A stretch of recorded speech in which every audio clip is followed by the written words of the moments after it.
अब हम शुरू करने जा रहे हैं चरक सूत्र का 14वां अध्याय स्वेदाध्याय। तो यहाँ पे आचार्य चरक ने सबसे पहले ये लिखा है कि स्वेदन करना क्या है। आचार्य चरक ने कहा है स्वेदन जो है वो वात कफज विकारों में करना है। तो इनके लिए जो द्रव्य लेने हैं उन द्रव्यों के गुण क्या होने चाहिए। उष्ण होना चाहिए, तीक्ष्ण होना चाहिए, सर होना चाहिए, स्निग्ध होना चाहिए, रुक्ष होना चाहिए, सूक्ष्म, द्रव, स्थिर और गुरु। ये वो सारे लक्षण हैं जो वात और कफ दोष के विरुद्ध होते हैं। उन्हीं सारे लक्षणों से युक्त द्रव्यों को लेना चाहिए। सुश्रुत ने कहा है कि अगर प्रबल वात और कफ है जिसमें कि पित्त अल्प है तो द्रव स्वेद करना चाहिए। द्रव स्वेद का मतलब होता है जैसे कि गर्म पानी में से स्वेदन करना। यहाँ पे एक ऊपर एक नोट लिखा हुआ है, ये आचार्य कश्यप ने कहा है। आचार्य कश्यप ने कहा है कि अगर कृमि रोग हो, कृमि रोग कहाँ पे हो, गुद में हो, तो कटु तेल का अभ्यंग कर गुद में अंगुल स्वेद करना चाहिए। ये आचार्य काश्यप ने कहा है। उसके बाद आगे चलते हैं। आचार्य चरक ने यहाँ पे कहा है स्नेहन के पश्चात स्वेदन करने से क्या क्या लाभ होते हैं। उन्होंने कहा स्नेहन के बाद स्वेदन करने से वो जित अनिले यानी कि वात से संबंधित विकारों को और वात को हरने वाला होता है।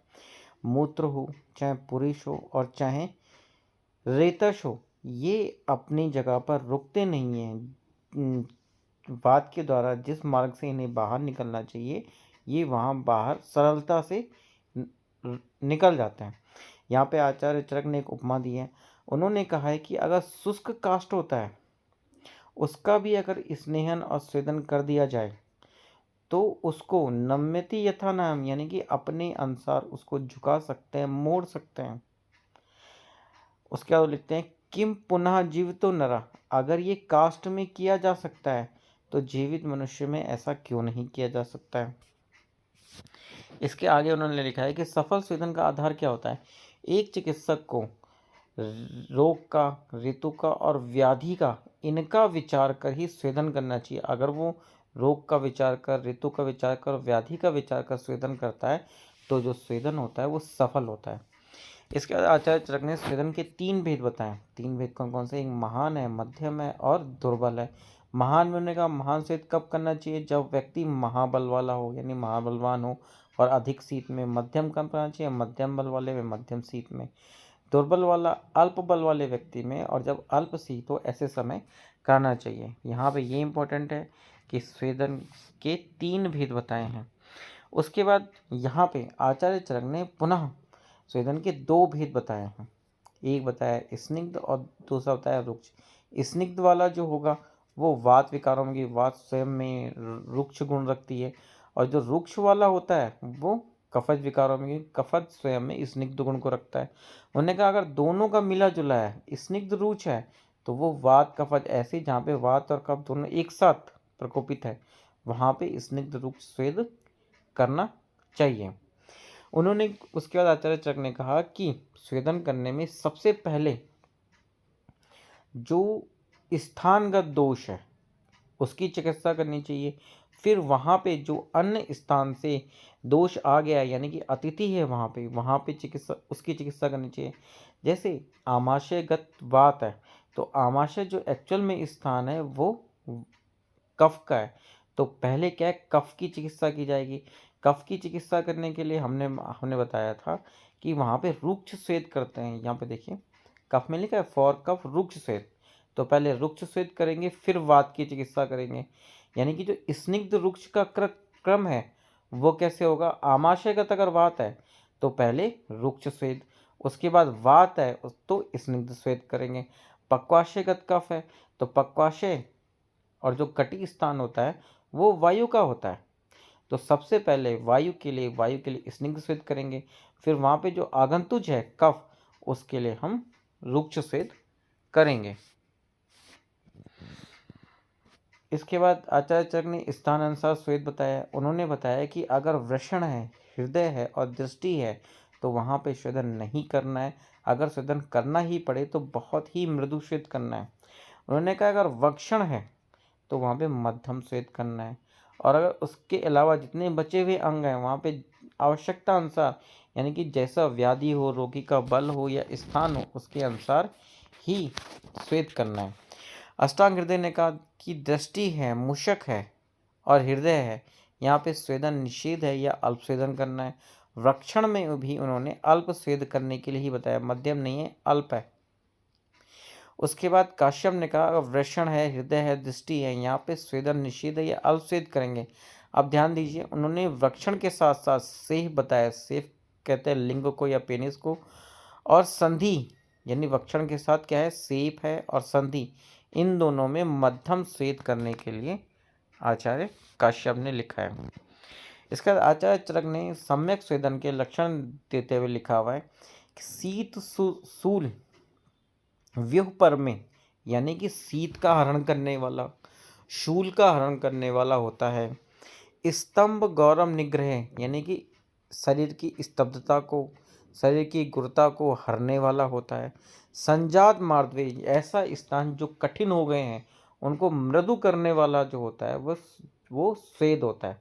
अगर स्वेदन का अतियोग हो जाए तो आचार्य चरक ने कहा पित्त का प्रकोप होता है, मूर्छा होती है, शरीर सदनम होता है, तृष्णा होती है, दाह होता है और अंगों में दुर्बलता आ जाती है।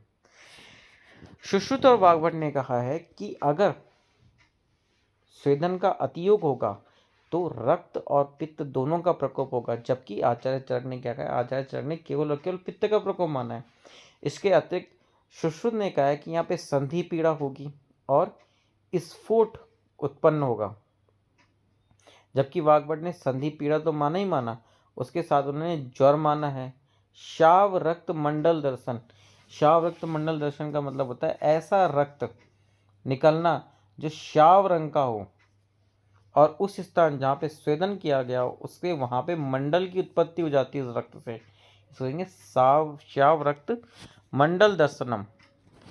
अब आचार्य चरक ने अतियोग की चिकित्सा में कहा, उन्होंने कहा जैसी ग्रीष्म ऋतुचर्या है उसी के वैसी ही अति, जिसका स्वेदन अतिरिक्त अति हो गया हो उसकी चिकित्सा करनी चाहिए, जैसे कि मधुर है, स्निग्ध है, शीतल आहार विहार करना चाहिए।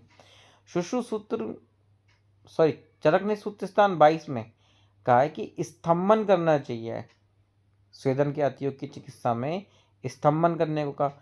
वाग्भट ने भी स्तंभन करने को कहा। काश्यप ने विसर्प के समान चिकित्सा करने को कहा है। आचार्य चरक ने इसके बाद स्वेदन के जो अयोग्य हैं वो कौन कौन है उसके बारे में उन्होंने वर्णन करते हुए कहा है। तो सबसे पहले एक चीज़ देखेंगे, जिसमें पित्त और रक्त बढ़ा हो ऐसे लोगों का स्वेदन नहीं करना चाहिए। जो कसाय या मद्य को नित्य पान करते हैं उनका स्वेदन नहीं करना चाहिए। गर्भिणी का नहीं करना चाहिए। जो जिनको रक्त पित्त से पीड़ित हो उनका नहीं करना चाहिए। जिनको अतिसार हो रहे हैं उनका स्वेदन नहीं करना चाहिए। ऐसे व्यक्ति जिन्होंने विष या मद्य का पान कर लिया हो, उससे उत्पन्न उनको विकार हो रहे हो, उनका स्वेदन नहीं करना चाहिए। जो मधुमेह हो जिनको, उनका स्वेदन नहीं करना चाहिए। ऐसे जिनकी नष्ट संज्ञा हो यानी कि बेहोश हो यानी कि अनकॉन्शियस हो, उनका नहीं करना चाहिए। जो अति स्थूल हैं उनका नहीं करना चाहिए। कामला से पीड़ित हों, उदर रोग से पीड़ित हों, आढ़्य रोग कहते हैं वात रक्त को, जो वात रक्त से पीड़ित हों, जो दुर्बल हों, जिनको तिमिर हो, अक्षिगत रोग है तिमिर, ऐसे जिनका ओज क्षीण हो गया हो, क्षीण ओजसाम, ऐसा जिनको प्यास लगी हो या भूख लगी हो, ऐसे व्यक्ति जो अत्यधिक प्यास से युक्त हो या अत्यधिक भूख लगी हो, उनका स्वेदन नहीं करना चाहिए। इसके बाद अष्टांग हृदय ने कहा, अष्टांग हृदय ने सूत्र स्थान 17 में कहा ऐसे व्यक्ति जो स्थूल है, रूक्ष हैं, दुर्बल हैं, जिनको तिमिर है, उदर रोग है, विसर्प है, कुष्ठ है, शोष है, आढ़्य रोग है, छत है, तृष्णा है, कामला, इन्हें पांडु को ऐड किया है। ध्यान रखेंगे पांडु भी ऐड किया है। इससे पहले जो आचार्य चरक नहीं दिया था उन्होंने केवल कामला को बताया था। गर्भिणी, पुष्पिता और दूसरा है सूता। सूता का मतलब होता है ऐसी स्त्री जिसने अभी प्रसव किया हो उसको प्रसूता या सूता कहते हैं। जबकि आचार्य सुश्रुत ने सूता में या प्रसूता में मृदु स्वेद करने को लिखा है, जबकि अष्टांग हृदय ने उसको अयोग्य ही बोल दिया है। सुश्रुत चिकित्सा 32 में उन्होंने कहा कि जो पांडु से रोगी हों, अभी तक कामला केवल चरक ने कामला कहा था, अष्टांग हृदय ने भी पांडु जोड़ा है, सुश्रुत ने भी पांडु जोड़ा है, तो सुश्रुत चिकित्सा 32 में उन्हें पांडु मेही, मेही का मतलब मधुमेही, जो रक्तपित्त वाले हों, क्षय से पीड़ित हों, छाम से पीड़ित हों, आजीर्ण हो, उदर रोगी हों, ऐसों का नहीं करना चाहिए। उसके बाद आचार्य सुश्रुत ने चिकित्सा 12 में कहा, उन्होंने कहा जिनको प्रमेह हो, जबकि मधुमेह में बिल्कुल मना कर दिया है, उन्होंने कहा प्रमेह में जो है मृदु स्वेद करना चाहिए, मधुमेह में कोई भी स्वेद नहीं करना चाहिए। संन्यास रोग अगर हो व्यक्ति को तो भी मृदु स्वेद करना चाहिए। फिर आचार्य चरक ने स्वेदन के योग्य कौन कौन है उसका वर्णन करते हुए कहा है कि ऐसे व्यक्ति जिनको प्रतिशय हो, यानी जुकाम हो गया हो, कास हो, हिक्का हो, विबंध हो, कर्ण मन्या सिरसूल हो, स्वरभेद हो, गलग्रह हो, मूत्रघात हो, मूत्रकृच्छ हो, महत्वचा मुस्के, मुसक कहते हैं वृषण कोष को, अगर वो बढ़ गया हो तब भी स्वेदन करना चाहिए। अंगमर्द, अर्दित, एकांग, सर्वांग रोग, पक्षाघात, गृद्धसी, यानी कि जितनी भी वातज व्याधि हैं, कफज व्याधि हैं, उन सब में ही स्वेदन करना चाहिए। उन्होंने कहा पिंड स्वेद, पिंड स्वेद जो होता है वो वात रोगों में करना चाहिए। और पिंड बनाना किसका है? पिंड बनाना है, पिंड का मतलब पीस कर एक गोला सा बना लेना, उसको हम कहेंगे पिंड। तो तिल, मांस, कुलत्थ, अम्ल, घृत, तैल, मांस, भात, खीर, खिचड़ी, इन सब का एक पिंड बनाना है। और पिंड से स्वेद करना जो होता है वो वात रोगों में हितकर माना गया है। पिंड के बाद आता है पोटली। पोटली का मतलब वो जो पीसा है उसको एक कपड़े की पोटली में बांध लिया जाए और फिर स्वेदन किया जाए। तो याद रखेंगे पोटली स्वेद जो होता है वो कफज विकारों में किया जाता है। और करना किससे? जैसे गौ है, गधा, उष्ट, सुअर, घोड़े, इन सबकी विष्ठा हो, भूसी हो, जौ हो, बालू हो, मिट्टी है, पत्थर है, कसीस है, लोहे का चूरा है, इन इन द्रव्यों से पोटली स्वेद करना है। और पोटली स्वेद कहाँ हितकर होता है? पोटली स्वेद जो होता है वो कफज विकारों में होता है, जबकि इससे पहले पढ़ा था हमने जो पिंड स्वेद है वो वातज विकारों में हितकर होता है। इसके बाद आचार्य चरक ने कई सारे नाड़ी स्वेद के द्रव्यों का वर्णन किया है। उसमें जो पहला द्रव्य है जो वात व्याधियों में प्रयुक्त होता है वो ग्राम्य और आनूप, ग्राम्य आनूपिन वात व्याधि। दूसरा उन्होंने कहा वर्णामृत। इसके बाद बहुत सारे द्रव्य हैं पर जो सब स्टार्टिंग होती है वो वर्णामृत से होती है। उन्होंने कहा वर्णामृत जो होता है वो कफज व्याधियों में प्रयुक्त होता है। और भौतिक पंचमूल जो होता है वो वात कफज दोनों प्रकार की व्याधियों में प्रयुक्त होते हैं। अब जो नाड़ी स्वेद के द्रव्य हैं इनका प्रयोग कैसे करना है? उन्होंने कहा कि जो भिषक देश काल के विभाग को जानता है और युक्ति युक्त है उसे ही वात व्याधियों में ग्राम्यानुप, कफज व्याधियों में वर्णामृत और वात कफज व्याधियों में भौतिक पंचमूल का नाड़ी स्वेद करना चाहिए। फिर आचार्य चरक ने कहा है कि उपनाद स्वेद के द्रव्य, तो उपनाद स्वेद के कई द्रव्यों का वर्णन है पर उसमें जो इम्पोर्टेंट है पीजी एग्जाम के लिए वो किड्व लवणे, यानी किड्व लवण जो है उससे उपनाह स्वेद करना चाहिए। फिर उन्होंने उपनाह स्वेद की विधि का वर्णन किया है। उपनाह स्वेद की विधि के वर्णन के सिंपल का है कि जो उपनाह रात को बांधा गया है उसको दिन में खोल देते हैं, जो दिन में बांधा गया है उससे रात में खोल देते हैं। ऐसा करते क्यों हैं? खोल देने से रक्त में दाह उत्पन्न नहीं होता है। पर उन्होंने ये भी कहा कि अगर काल जो है वो शीत है तो ये अधिक समय तक बांधा जा सकता है। इसके बाद स्वेद की भेदों का वर्णन आचार्य चरक ने साग्नि स्वेद। आचार्य चरक ने ऐसा नहीं कहा कि स्वेद दो प्रकार का होता है, साग्नि निरग्नि, ऐसा कुछ नहीं कहा है। उन्हें सीधे कहा है कि साग्नि जो स्वेद है उसके 13 भेद होते हैं। संकर है, प्रस्तर है, नाड़ी है, परशेक है, अवगा है, जैनताक है, अश्मग्न है, करसु, कुटी, भू, कुंभ, कूप और होल्लाक। जो ने निराग्नि श्वेत बताए वो 10 बताएं। पहले तो इनका नंबर ही इंपॉर्टेंट है, याद रखेंगे। सांग्नि जो है वो 13 है और निराग्नि जो है वो 10 है। इसमें क्या आता है? व्यायाम है, उष्ण सदन है, गुरु प्रवर है, क्षुधा है, बहुपान, बहुपान का मतलब होता है मदिरापान, भय है, क्रोध है, उपना है, अध है और आतप है। इसमें ये ध्यान रखने वाली बात है, जो उपनाह बताया है आचार्य चरक ने वो निराग्नि स्वेद में बताया।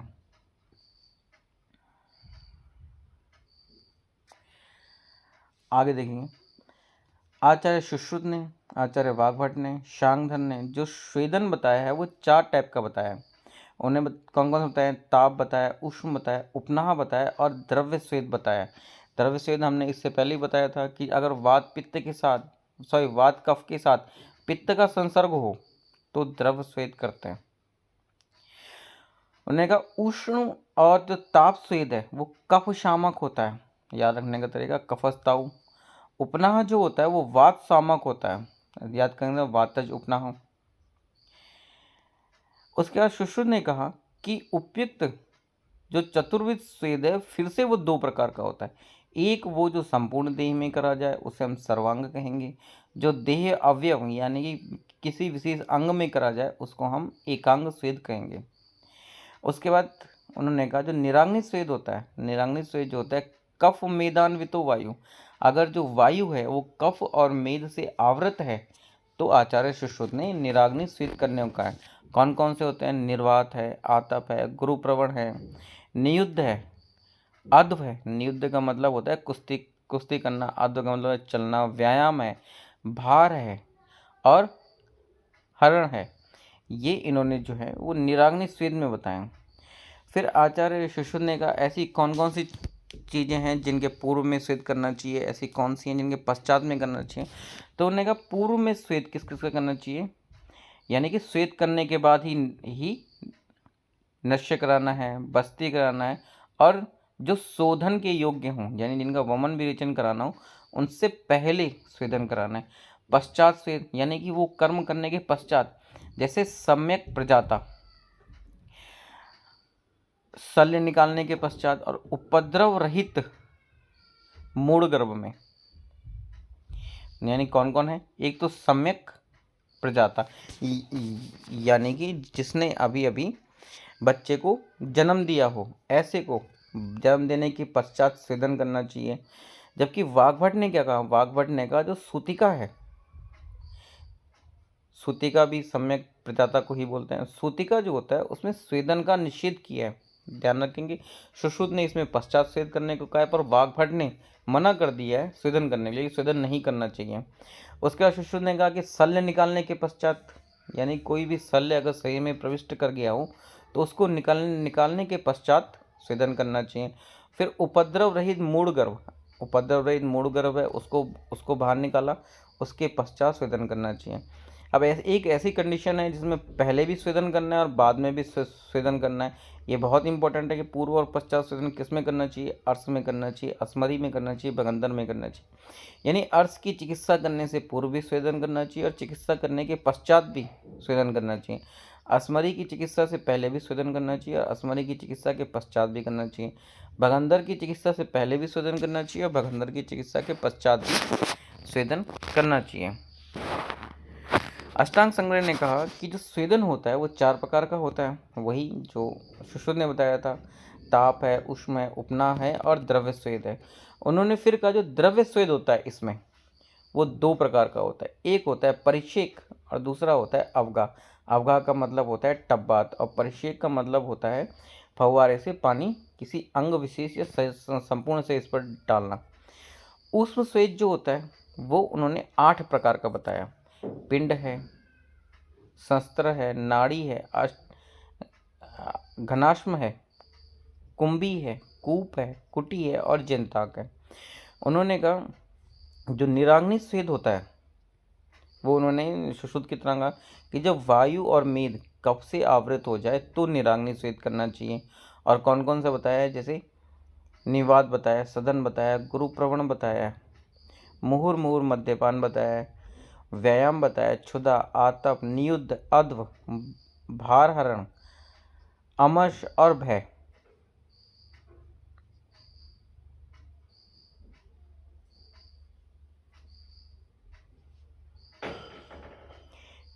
इसके अतिरिक्त उन्होंने कहा है कि अगर वायु एवं पित्त मिले हों तो पहले उपनाह द्रव्यों को अग्नि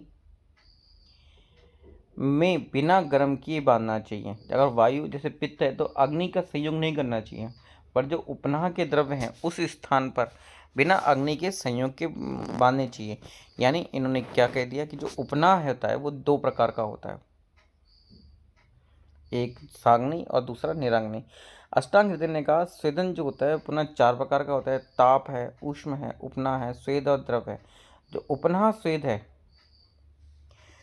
अगर कफ से मिश्रित वायु है तो स्वसादि गणों के द्रव्यों के साथ स्वेदन करना चाहिए, पर अगर पित्त से मिश्रित वायु है तो पद्मक आदि गणों के साथ। इसको याद रखेंगे, पौ से पित्त होता है, पौ से ही पद्मक आदि होता है। तो ये जो पद्मकादि स्वेद है इसका ही नाम सलवण स्वेद भी है।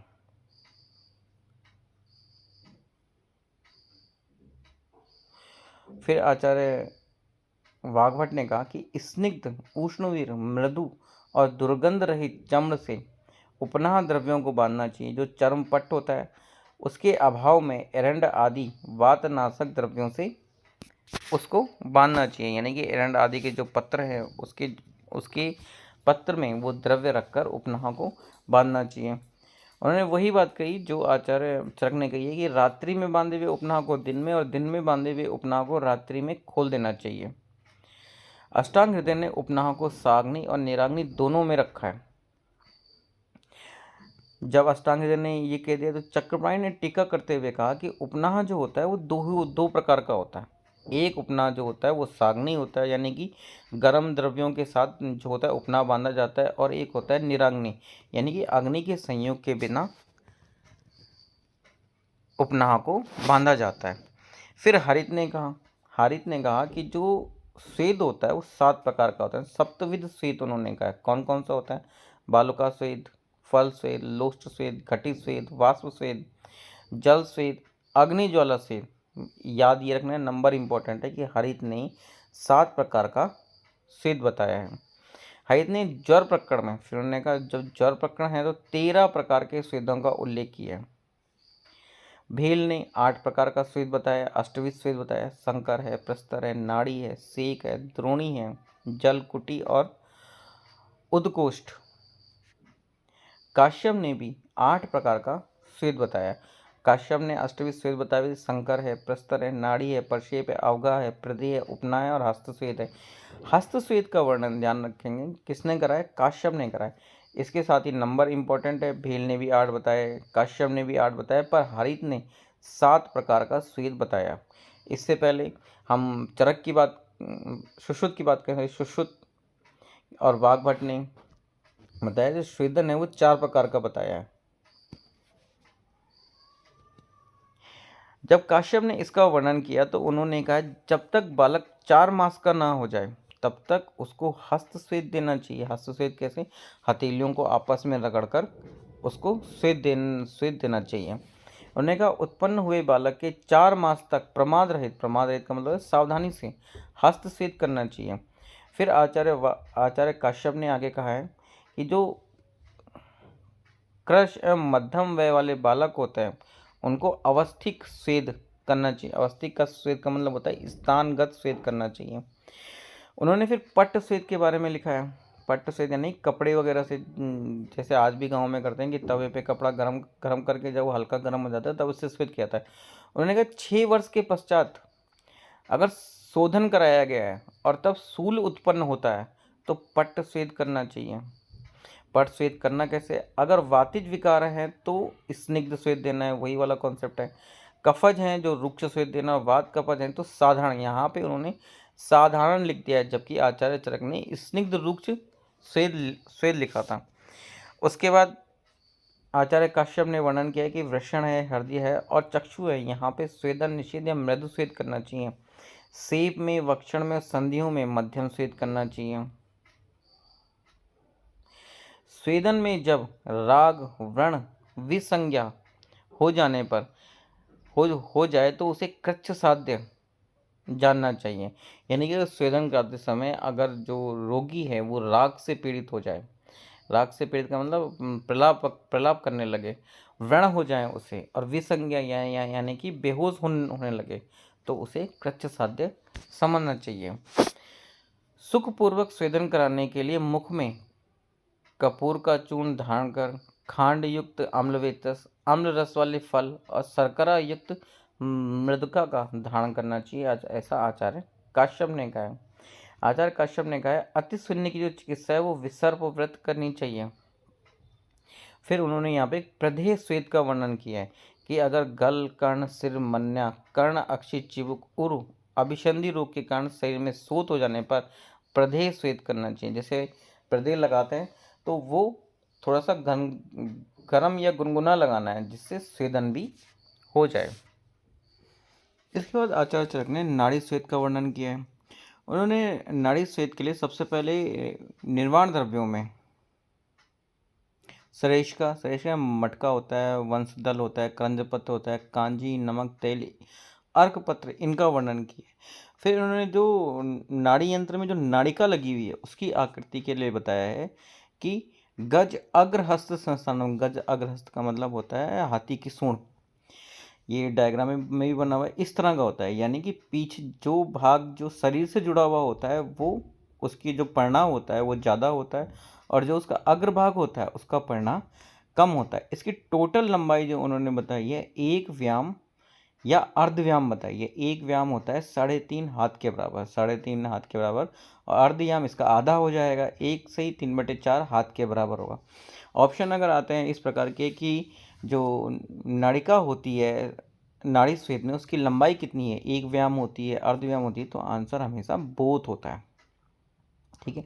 पढ़ना की बात करें तो पढ़ना मूल भाग में, मूल भाग का मतलब जो भाग जो या तो घड़ा है उसके जो शरीर से जुड़ा हुआ है यानी जो घड़े से जुड़ा हुआ भाग होता है वो 1/4 व्यायाम होता है, और जो अग्रभाग होता है अग्रभाग जिससे स्वेदन किया जाता है वो 8 भाग होता है। फिर उन्होंने बताया ये 2 या 3 जगह पर मुड़ी हुई होती है, यानी द्वैस्त्रिवा विनमिता, यानी कि 2 या 3 जगह पर इस प्रकार की मुड़ी हुई नलिका होती है। उसके बाद आचार्य सुश्रुत ने चिकित्सा स्थान 32 में बताया, उन्होंने सीधे कहा है हस्ती सुंडिका, यानी कि हाथी की सूंड की तरह होती है। लंबाई उन्होंने केवल अर्ध व्यायाम बताई है, एक व्यायाम नहीं बताई है। फिर उन्होंने कहा त्रिवक्रा, यानी कि 3 जगह पर मुड़ी हुई होती है। उसके बाद उन्होंने कहा कि हस्ती हस्त समाकृति, यानी कि जैसे हाथी की सूंड होती है उसी की समान की आकृति होती है। उन्होंने स्वेदना द्रव्य नाड़ी कलौजी हस्त सुंडिका परिषेक, अब ये नाड़ी स्वेद से अलग है। परिषेक कैसे होता है, परिषेक का मतलब होता है ऊपर से जल डालना। तो ये कैसे किया जाता है, कुंभी से किया जाता है, जैसे छोटा घड़ा या सुराही होती है। और वर्षुलिका का मतलब होता है ऐसा घड़ा जिसमें कई सारे छेद हो और उसमें द्रव्य डाला जाए तो उन छेदों से वो द्रव्य बाहर निकले, यानी कि फव्वारे की तरह वो बाहर निकले, इससे परिषेक होता है। फिर आचार्य चरक ने अवगाह के लिए कहा, अवगाह का मतलब टब्बात होता है। उन्होंने कहा वात हर द्रव्य जो होते हैं जैसे क्षीर है, तेल है, उसमें किसी इंसान को बिठाकर अवगाह कराना है। अब अवगाह के लिए क्या लिखा हुआ है, आचार्य भेल ने कहा कि अवगाह जो होता है उसके लिए नौका, यानी नौका के आकार के हैं, यानी कि एक टब बनाने के लिए उन्होंने निर्देश कहा है। भाव प्रकाश ने कहा है कि नौका में इस प्रकार बैठना चाहिए कि नाभि से 6 उंगुल ऊपर तक का भाग जो द्रव्य उसमें डाला गया है उसमें डूबर है। याद रखेंगे, इंपॉर्टेंट है। भाव प्रकाश ने कहा है कि नौका में अवगाह के लिए इस तरह से बैठना चाहिए कि नाभि से 6 उंगुल का भाग उसमें डूबा रहे। अब मात्रा यानी कब तक बैठना चाहिए अवगाह में, तो 4 मुहूर्त, एक मुहूर्त जो होता है वो 45 मिनट का होता है, तो 4 मुहूर्त 45 गुणा गया 4, इस प्रकार से होगा। उसके बाद हम बात करते हैं जंताक स्वेद। पहले जो जंताक स्वेद में कुटी बनाई जाती है उसके बारे में हम देख लेते हैं कि जो कुटी है वो कैसे बनाई गई है। तो पहले लिखा है जो घर है उसकी कुटी उत्तर पूर्व में होनी चाहिए, और जो जलाशय है यानी जहाँ पे पानी इकट्ठा हो रहा है उसके दक्षिण पश्चिम में, यानी घर और जलाशय के बीच में हमें जंताक कुटी बनानी है। जंताक कुटी बनाने के लिए लंबाई चौड़ाई कितनी, 16 अरत्नी। एक अरत्नी जो होता है वो 24 अंगुल का होता है। ठीक है, तो 16 अरत्नी जो होता है लंबाई और 16 अरत्नी चौड़ाई ऐसे लेनी है। जब हमें वो कुटी बनानी है तो कुटी बनाने के समय कृष्ण या स्वर्ण मृतिका इसका प्रयोग करना है। अब उन्होंने बताया कि ये जो कुटी होती है उसमें जलाशय की तरफ उत्तर पूर्व मुखी एक द्वार होना चाहिए जिससे जो व्यक्ति है वो अंदर जाएगा और बाहर आएगा। फिर उन्होंने बताया कि जो कुटी होगी उसके बीचों बीच में एक पुरुष, जो पुरुष जिसका स्वेदन होना है, उसी की लगभग लंबाई का ऊंचा एक अंगारकोष्ठ होना चाहिए। वो अंगारकोष्ठ अनेक वातायन, यानी कि जिससे ऊष्मा बाहर निकल सके, अनेक वातायन युक्त होना चाहिए। और उसकी जो लंबाई है, ये तो ऊंचाई हो गई, पुरुष सम ऊंचा होना चाहिए। जो उसकी लंबाई चौड़ाई है वो 4 हस्त के बराबर होनी चाहिए, यानी 4 हाथ के बराबर वो चौड़ा होना चाहिए। उसके बाद उन्होंने बताया ये जो जनता कुटी है, इसके किनारे दीवार से लगा हुआ एक चौतरा होना चाहिए। उस चौतरे की जो लंबाई है वो 1 अरत्नी यानी 24 अंगुल के बराबर होनी चाहिए। लंबाई भी उतनी होनी चाहिए और ऊंचाई भी उतनी ही होनी चाहिए। ये आदेश किया जाता है कि जो व्यक्ति है जिसका स्वेदन होना है, वो इसी चौतरे पे चढ़कर, इसी के सारे दीवार को पकड़कर, इस जो अंगार कोष्ठी है, ये जो अंगार कोष्ठी है, इसके चक्कर लगाएगा। ठीक है, यहाँ पे एक पॉइंट और लिखा हुआ है कि ये जो अंगार कोष्ठ है, इसमें खदिर और अश्वकर्ण की लकड़ी को ही जलाना चाहिए। जो खदिर की लकड़ी होती है, अश्वकर्ण की लकड़ी होती है, इनमें धुआं नहीं होता है, बिना धुएं के जलती हैं। इसीलिए क्योंकि ये पूरा पैक्ड होता है जिससे उसमें बाहर ना निकल सके। तो अगर धुआं होगा तो धुआं भी बाहर नहीं निकल पाएगा। तो ऐसी लकड़ियों का प्रयोग किया जाता है जिनमें धुआं ना हो। हाँ, और एक पॉइंट ये छूट गया है कि ये जलाशय से 7 या 8 अरत्नी दूर बनाना चाहिए। यानी ग्रह से बनाने के लिए तो ये बोला केवल कि उत्तर पूर्व में बनाना चाहिए, जलाशय से दक्षिण पश्चिम में बनाना चाहिए। जलाशय और ग्रह के दोनों बनाना चाहिए। जो द्वार होता है वो उत्तर पूर्व मुखी जलाशय की तरफ होना चाहिए। उसके बाद जलाशय से 7 से 8 अरत्नी दूर होना चाहिए।